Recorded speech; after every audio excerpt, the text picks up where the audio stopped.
बरेली में समाजवादी पार्टी के राष्ट्रीय अध्यक्ष अखिलेश यादव के निर्देश पर प्रदेश भर में पीडीए जनपंचायतों के माध्यम से पिछड़ा वर्ग, दलित और अल्पसंख्यक मतदाताओं को और अधिक मजबूती से पार्टी के पक्ष में करने के लिए निर्देश दिए हैं, जिसको अमली जामा पहनाने के लिए बरेली में भी इसकी शुरुआत पहले से ही की जा चुकी है। 2 महीने से सबसे पहले हमने दलित समाज के जो हमारा बाबा साहब वाहिनी और SC हमारा मोर्चा है, हमने उसके नेताओं की बैठक करी कार्यालय पर।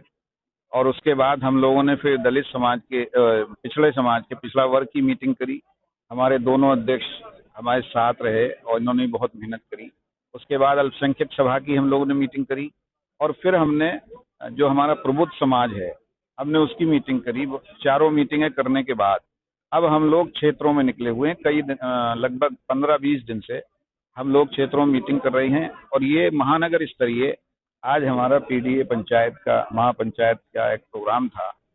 और अब इसके बाद जिला अध्यक्ष जी ने भी कहा है कि हम हर विधानसभा में जाकर मीटिंग करेंगे, महानगर अध्यक्ष जी ने कहा। और उसके बाद आदरणीय राष्ट्रीय अध्यक्ष जी का निर्देश है कि 26 तारीख के बाद हर सेक्टर में ये पीडीए पंचायत होगी और हम लोग लगातार पिछड़े वर्ग के, पिछड़े समाज के लोगों को, दलित समाज के लोगों को और अल्पसंख्यक समाज के लोगों को और पीड़ित समाज जो हैं उनको भी, जो पीड़ित लोग हैं भारतीय जनता पार्टी की सरकार से, इन सबको जागरूक करने का काम करेंगे।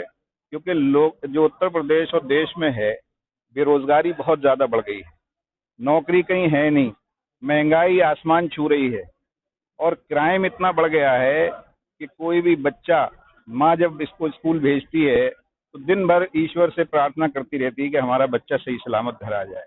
ऐसे हालात हैं, चोरी डकैती छिनैती एक आम बात हो गई है।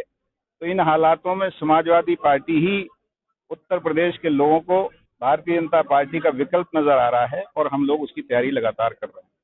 क्या लगता है जिस तरीके से राम मंदिर बना, उसके बाद ये कहा जा रहा है कि जो राम भक्त हैं, जितने भी हिंदू हैं, वो सभी भारतीय जनता पार्टी को वोट देंगे, 400 सीटें आएंगी भाजपा के। देखिए, वो तो कहने को कुछ भी कहें, लेकिन वो ये बताएं कि उन्होंने जब से भारतीय जनता पार्टी की सरकार बनी है तब से कितने लोगों को उन्होंने नौकरी दी। जो 2 करोड़ लोगों को नौकरी देने का वायदा था 1 साल के अंदर, उन्होंने बताया कि किसानों का जो 14 दिन का गन्ने का भुगतान का वायदा किया था उसमें क्या हुआ। आज भी अकेली बहेड़ी चीनी मिल पर 150 करोड़ रुपए का बकाया है किसानों का। किसान अपनी बेटी की शादी करने के लिए कर्जा लेकर आ रहा है, कितना परेशान है किसान, उनको अपनी उपज का दाम नहीं मिल रहा है और जो फसल थोड़ी बहुत बच जा रही है वो सांड खाए जा रहे हैं। रात रात भर किसान अपने खेतों को रखा रहे हैं इन सांडों से और उसके बाद उनको अपनी उपज का दाम नहीं मिल रहा है, गन्ने का पेमेंट नहीं मिल रहा है। तो लोग बहुत परेशान हैं और अब की भारतीय जनता पार्टी से छुटकारा चाहते हैं। 26 तारीख को महापंचायत की शुरुआत होगी की बरेली में, पहले से ही ये कार्यक्रम देखे जा रहे हैं, किस तरीके का रिस्पॉन्स मिल रहा है?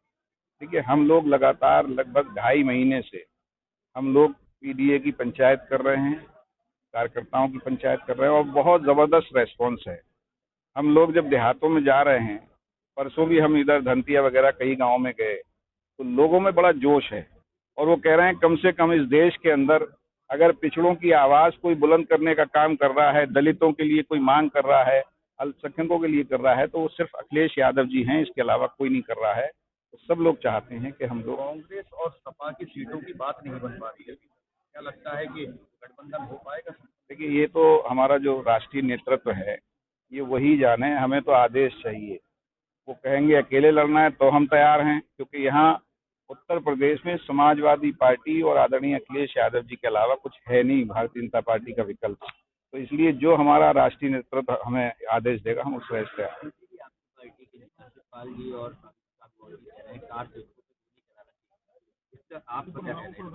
देखिए, ये मैं तो छोटा कार्यकर्ता हूँ, मैं तो सिर्फ पीडीए की बात कर रहा हूँ जो हम लोग लगातार तैयारी कर रहे हैं।